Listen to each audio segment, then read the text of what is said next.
Afcons infrastructure limited का finally IPO की details आ गई है। इसी हफ्ते वो आईपीओ लॉन्च होगा। ये आईपीओ कितना बड़ा है, किस चीज के लिए कंपनी को पैसे चाहिए, कंपनी के फाइनेंशियल्स कैसे लग रहे हैं, कब से कब तक की आईपीओ डेट्स है, सब हम लोग जानेंगे इस वीडियो में। हेलो दोस्तों, मेरा नाम है प्रशांत, आप देख रहे हो इमर्जिंग बुल्स, और इस वीडियो में हम लोग एफकॉन्स इंफ्रास्ट्रक्चर लिमिटेड का डीप डाइव आईपीओ का एनालिसिस करेंगे। तो चलिए वीडियो शुरू करते हैं। अभी अगर हम लोग डेट्स की बात करें तो आईपीओ पहले ओपन होगा 25 तारीख को और एक क्लोज होगा 29 को, क्योंकि 25 तारीख को फ्राइडे, 28 को मंडे और 29 को ट्यूसडे, तो ऐसे 3 दिन का आईपीओ है। 30 तारीख को अलॉटमेंट होगी। 31 को अगर आपको अलॉटमेंट हुआ है तो शेयर आपके अकाउंट में आ जाएंगे, नहीं हुआ है तो 31 के दिन ही आपके अकाउंट में रिफंड आ जाएंगे। और 4 नवंबर के दिन यानी कि मंडे के दिन आपके ये जो स्टॉक है वो स्टॉक एक्सचेंज पे लिस्ट हो जाएगा। कुछ अगर डेटा की बात करें तो फेस वैल्यू 10 रुपए पर शेयर की वैल्यू पे आ रहा है, और जो प्राइस बैंड है वो 440 टू 463 का प्राइस बैंड है, और जो 32 शेयर्स का एक लॉट साइज बन के आ रहा है। अगर आपको अप्लाई करना है तो कट ऑफ प्राइस पे अप्लाई करना, या तो फिर 463 के प्राइस के ऊपर ही अप्लाई करना। 462.90 पे अगर आप अप्लाई करोगे तो आपका आईपीओ रिजेक्ट हो जाएगा 101%, तो इस बात का जरूर ध्यान देना।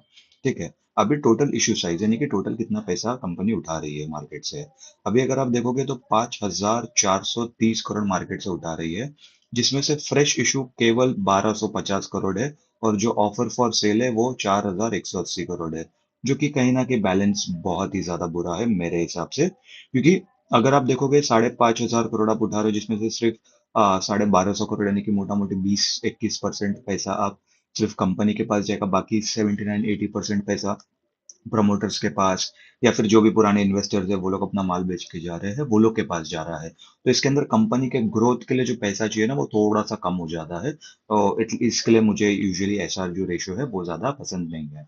अगर इसका उल्टा होता ना तो एकदम सही चीज होता और मैं काफी ज्यादा खुश होता। अगेन ये मेरा पॉइंट ऑफ व्यू है, सबका पॉइंट ऑफ व्यू अलग हो सकता है।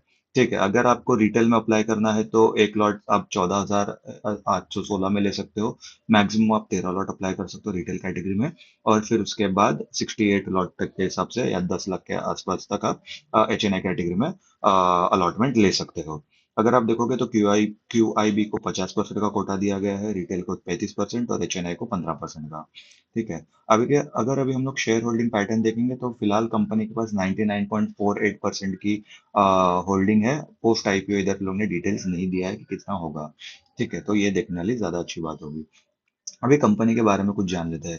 कंपनी इनकॉर्पोरेट थी 1959 में, और ये infrastructure engineering and construction company of the Shapoorji Pallonji group with the legacy of over 6 decades है। इनके ऑब्वियसली 60 साल के ऊपर से ये लोग काम कर रहे हैं, 65 साल अगर टू बी प्रिसाइज अगर हम लोग देखेंगे तो 65 साल से इंडस्ट्री में है। और ये शाहपुरजी पोलोंजी ग्रुप ये काफी one of the reputed names है, एटलीस्ट जहां पर मैं रहता हूँ वहां पर तो काफी ज्यादा मैंने देखे इन लोग के प्रोजेक्ट्स, और काफी ज्यादा एक रिनाउंड कंपनी है।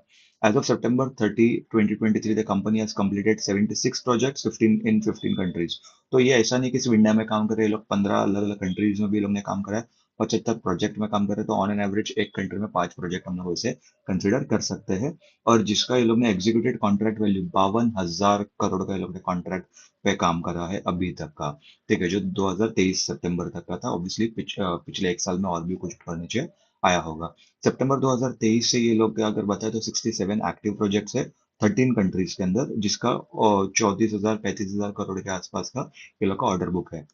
तो डेफिनेटली इतनी बड़ी कंपनी है, 65 सालों से इस इंडस्ट्री में है, तो डेफिनेटली ये लोग का ऑर्डर बुक है वो काफी ज्यादा भरा भरा रहेगा। तो और एक रेपुटेशन भी आ जाती है ना, अगर आप 65 साल से काम कर रहे हो, 15-16 कंट्रीज में काम कर रहे हो, इतने ज्यादा आपने प्रोजेक्ट्स लिए हुए हैं, तो डेफिनेटली कहीं ना कहीं और वो काम अपना दिख के आएगा, तो और ज्यादा हम लोग को क्लाइंट्स मिलेंगे। तो वो काफी ज्यादा एक अच्छी बात है इसके अंदर अगर मैं कहूँ तो। Company is globally present in Asia, Africa and middle east. Middle east यानी कि दुबई वो सब जगह हो गया, अफ्रीका ऑब्वियसली जैसे ब्राजील हो गया, ब्राजील तो नहीं, ब्राजील तो साउथ अमेरिका में आ गया, बट अफ्रीका में जैसे इजिप्ट हो गया, और साउथ अफ्रीका हो गया, नाइजीरिया वो सब हो गया, नमीबिया हो गया, वो सब जगह आएगा। एशिया में तो ऑब्वियसली हमारा इंडिया, श्रीलंका, बांग्लादेश, पाकिस्तान वो सब हो गया। ठीक है। और कंपनी के 5 इंफ्रास्ट्रक्चर बिजनेस वर्टिकल्स है। ठीक है। ये लोग मरीन एंड इंडस्ट्रियल प्रोजेक्ट्स में काम करते हैं, सरफेस ट्रांसपोर्ट प्रोजेक्ट्स में काम करते हैं, अर्बन इंफ्रास्ट्रक्चर प्रोजेक्ट्स में काम करते हैं, हाइड्रो अंडरग्राउंड प्रोजेक्ट्स में काम करते हैं, ऑयल एंड गैस में काम करते हैं। अभी अगर सरफेस ट्रांसपोर्ट बोलूँ तो जो भी जमीन के ऊपर यानी highways, roads, mining related work, ठीक है? अर्बन इंफ्रास्ट्रक्चर मतलब जो अर्बन एरियाज़ में, सिटीज़ में जो होता है ना, जैसे underground metro works, bridge, flyovers, वैसा हाइड्रो एंड अंडरग्राउंड जैसे डैम जो सब हो गए, जो आपके ज़मीन के नीचे जो पाइप्स वो सब लगे होते हैं, जो बड़े-बड़े पाइपलाइन वाले जो पाइप्स होते हैं, वो सब का काम भी ये लोग करते हैं। ऑयल एंड गैस गैस का भी प्रोजेक्ट ये लोग करते हैं, तो काफ़ी ज़्यादा ये लोग का डाइवर्सिफाइड भी पोर्टफोलियो है। बट ऑब्वियसली ये लोग ने वो 4-5 चीज़ें में ही अपनी स्पेशलाइज़ेशन भी बनाई होगी कहीं न कहीं। ठीक है, कॉम्पिटिटिव स्ट्रेंथ में क्या आएगा? Strong track record of timely execution of large scale complex and high value projects. Obviously अभी जैसे अगर आप मुझे बोल दोगे कि एक बिल्डिंग बनानी है, तो बिल्डिंग के लिए मुझे 10,000 इंजीनियर्स मिल जाएंगे। ठीक है, छोटा मोटा अगर बिल्डिंग बनानी है तो।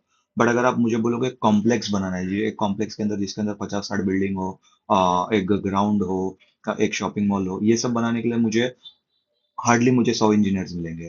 फिर उसमें से भी जिन लोग के ऊपर मैं भरोसा कर पाऊँ उसमें से 10 निकलेंगे। फिर वो भी जो लोग मुझे काम मेरे टाइम पे करके देंगे वो मुझे 2 या 3 मिलेंगे। तो वैसा है, तो ये लोग का स्ट्रॉन्ग रिकॉर्ड वही कह रहा है कि ये लोग टाइम पे वो लोग काम करके देते हैं, लार्ज स्केल पे ऑब्वियसली मतलब जितना बड़ा काम है वो लोग वो भी टाइम पे करके देते हैं, कॉम्प्लेक्स काम है, डिफिकल्ट वाला जो काम है वो भी करके देते हैं। और जो हाई वैल्यू प्रोजेक्ट है जिसके अंदर ज़्यादा इन्वेस्टमेंट वो सब लगा हुआ है या ज़्यादा कुछ कहते हैं ना कुछ एकदम अलग डिजाइन उस सब वाला रहेगा, काफी ज्यादा उसके अंदर इन्वॉल्वमेंट रहेगा पैसों का वो सब का, तो वो भी ये लोग ज्यादा अच्छे से करके दे देते हैं। जैसा कि मैंने ऊपर भी कहा कि ये लोग का डाइवर्सिफाइड पोर्टफोलियो है, ज्योग्राफी के हिसाब से, क्लाइंट के हिसाब से, बिजनेस वर्टिकल के हिसाब से। Long standing relationship with clients globally and strong financial performance. ठीक है, फाइनेंशियल परफॉर्मेंस हम लोग डेफिनेटली देखेंगे, बट फिलहाल जो ये लोग ना हम लोग ने जितना भी रेड करा, तो वो लोग का क्लाइंट्स और ज्योग्राफी के हिसाब से तो ये बात तो एकदम सच नजर आती हुई दिख रही है। ठीक है, collaboration among internal team, JV counterparts and strategic equipment base leading to strong execution capabilities. तो ऑब्वियसली हर एक कंपनी है वो लोग का कहीं ना कहीं एक टाइप रहता है कि भाई मैं तुझसे माल ले लूंगा तो मुझे इतने इस पे दे दिया कर, मैं तुझसे अगले 10 साल तक तो कम से कम माल लेने वाला हूँ।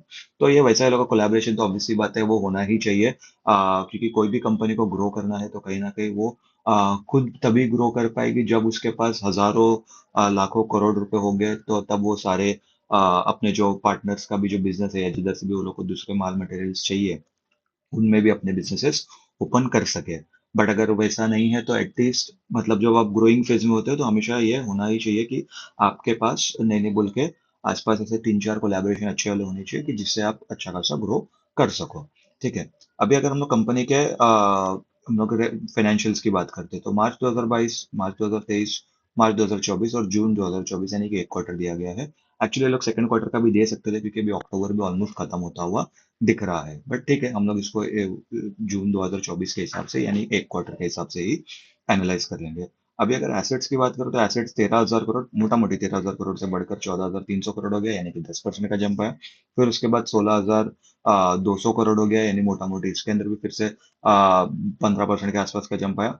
फिर उसके बाद वो हो गया कहीं ना कहीं 17,200 करोड़। ठीक है, अभी अगर आप देखोगे यहाँ पर 16,200 करोड़ से लेकर 17,000 ऑलमोस्ट 200 करोड़ तक का, यानी कि मोटा मोटी 950 हजार करोड़ तो ये लोग ने एक क्वार्टर में ही डाल दिया, जो कि काफी ज्यादा एक अच्छी बात है।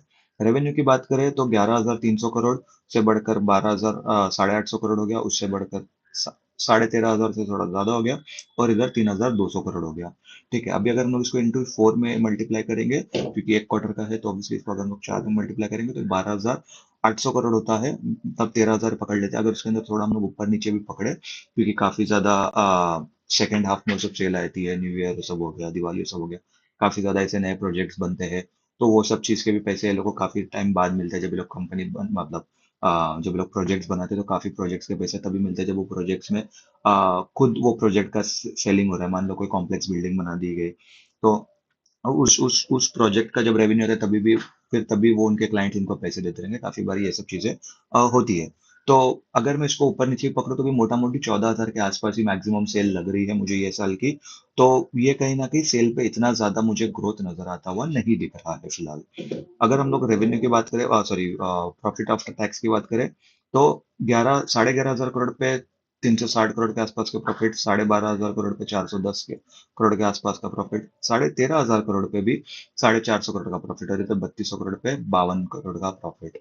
ठीक है, 92 करोड़, सॉरी 92 करोड़ का प्रॉफिट। अगर इसको भी हम लोग 4 से मल्टीप्लाई करेंगे तो मोटा मोटी 360 करोड़ के आसपास का प्रॉफिट बन रहा है। अगर मैं थोड़ा सा बफर ऐड भी कर दूं तो मोटा मोटी 400 करोड़ के आसपास का प्रॉफिट बनता हुआ नजर आएगा। अगर हम लोग इसको देखेंगे एक क्या कहते हैं मार्जिन पॉइंट ऑफ व्यू के हिसाब से, तो 2.5 से 3% का मार्जिन बनता हुआ दिख रहा है, जो कि इतना ज़्यादा प्रॉमिसिंग नहीं है, सच कहूँ तो। क्योंकि ऐसे काफ़ी दूसरी कंपनीज़ भी है, जैसे कि हम लोग ने पिछले हफ्ते ही एक हम लोग ने किया था एक आईपीओ का review, I guess Deepak Builders का करा था। तो वो लोग का जो प्रॉफिट मार्जिन था, वो लोग का काफ़ी ज़्यादा ज़्यादा अच्छा था। और ऐसा नहीं है कि सिर्फ दीपक बिल्डर्स का, दूसरे काफ़ी सारी और भी कंपनीज़ है, जिन लोग का प्रॉफिट मार्जिन एटलीस्ट 2.5-3% से तो ज़्यादा ही है। ठीक है? तो मेरे हिसाब से कम 5-6% का मार्जिन तो होना ही चाहिए। तो वो चीज़ का थोड़ा-सा हम लोग को इधर ध्यान रखना पड़ेगा। रिजर्व्स की बात करें तो 2200 करोड़ के रिजर्व्स थे 2022 में, फिर बढ़कर हो गए 2650 करोड़, फिर वो बढ़कर हो गए 3250 करोड़, और अभी कहीं ना कहीं 3350 करोड़ चल रहे हैं। तो रिजर्व्स में भी पिछले एक क्वार्टर में 100 करोड़ का इंक्रीज दिखता हुआ मतलब आता हुआ दिख रहा है। बोरोइंग्स यानी कि कर्ज की बात करें, अभी ये मैंने पिछले कई वीडियो में कहा है कि यूजुअली कंस्ट्रक्शन कंपनी में कर्ज होते हैं। ठीक है, तो इसके अंदर ज्यादा इतनी दिक्कत की बात नहीं होती, बट वो डिपेंड भी करता है कि कर्ज कितना है। अभी अगर हम लोग बात करेंगे तो 1550 करोड़ का बोरोइंग था 2022 में। 2023 तक भी वो 1550 करोड़ के आसपास ही था।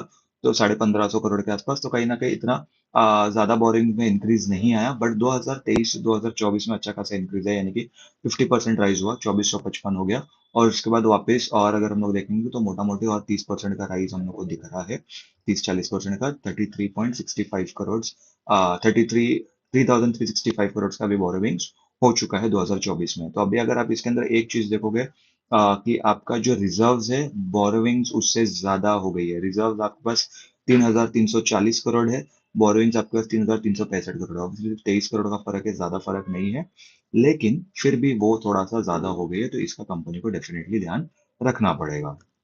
ठीक है। अभी अगर हम लोग मार्केट कैपिटलाइजेशन की बात करेंगे, तो ये लोग का जो मार्केट कैपिटलाइजेशन है वो 17,000 करोड़ का मार्केट कैप है। तो कहीं ना कहीं ये एक mid cap to upper mid cap to large cap company में हम लोग इसको कंसिडर कर सकते हैं। कुछ रेशियोज की बात करेंगे तो पहले प्री आईपीओ इसका ईपीएस होगा 13.2 का, वो घटकर हो जाएगा 9.96 का, जो कि काफी ज्यादा बुरा नहीं है टू बी ऑनेस्ट। ठीक है, एज लॉन्ग एज ईपीएस अपना पॉजिटिव में है, अच्छा चल रहा है, डबल डिजिट के आसपास है, तो ठीक ठाक सी बात है। ठीक है, पीई 35 का था प्री आईपीओ, पोस्ट आईपीओ 46 का हो जाएगा। अगेन इंडस्ट्री के हिसाब से ठीक ठाक ही है, मैं ज्यादा कम या ज्यादा इसको एकदम बड़ा हुआ पीई नहीं बोलूंगा। कुछ रेशियोज की बात करें तो आरओई 10.5 का है, आरओसी ऑलमोस्ट 15 का है, डेट टू इक्विटी 0.91 का है, दिखा रहा है। ठीक है। और उसके बाद अगर हम लोग पैट मार्जिन यानी प्रॉफिट आफ्टर टैक्स मार्जिन की बात करेंगे, तो मोटा मोटी 2.85% का ये बनता हुआ नजर आ रहा है, जो कि मैंने आप लोगों को ऑलरेडी बताया कि 2.5 से 3% के बीच में बनता हुआ दिख रहा है। इसको कंपनी को बढ़ाने की जरूरत है। ठीक है। तो ये चीज का जरूर कंपनी को ध्यान रखना चाहिए। अभी सबसे इम्पोर्टेंट पार्ट पे आ जाते हैं इस वीडियो के, कि कंपनी पैसे क्यों उठा रही है। अभी कंपनी पैसे उठा रही है capital expenditure towards purchase of construction equipment. तो काफी ज्यादा एक अच्छी बात है इसके अंदर, अगर मैं पॉजिटिवली बोलूँ तो। क्योंकि अगर आपका कंपनी में कोई आपके एसेट क्या होते हैं, आपके जो मशीनरी होती है वही आपके एसेट्स है, करेक्ट। तो वही आपके एसेट्स है। अगर वो आपने एसेट्स उठा लिए, मतलब आपने वो मशीनरी खरीद ली, तो ऑब्वियसली उससे आप काम है तो जल्दी कर सकते हो, या तो और दूसरे टाइप के काम कर सकते हो, तो आपके लिए डेफिनेटली वो एक अच्छी बात है। Funding long term capital, working capital requirements, ठीक है, तो ये काफी ठीक ठाक सी बात है। वर्किंग कैपिटल मतलब मेरे हिसाब से वो तो रोजमर्रा के पैसे, वो तो आपको चाहिए ही चाहिए, तो वो भी अगेन एक ऑब्वियस सी बात ही हो जाती है। प्रीपेमेंट और scheduled repayment of a portion of certain outstanding borrowings and acceptance availed by the company। अभी ये है ना, मुझे पर्सनली अगेन, ये मेरा पर्सनल पॉइंट ऑफ व्यू है, सबका पॉइंट ऑफ व्यू अलग अलग होता है। अगर आप देखोगे, अगर आप मार्केट से 100 रुपए उठा रहे हो, जिसमें से आप 80 रुपए तो खुद के जेब में डाल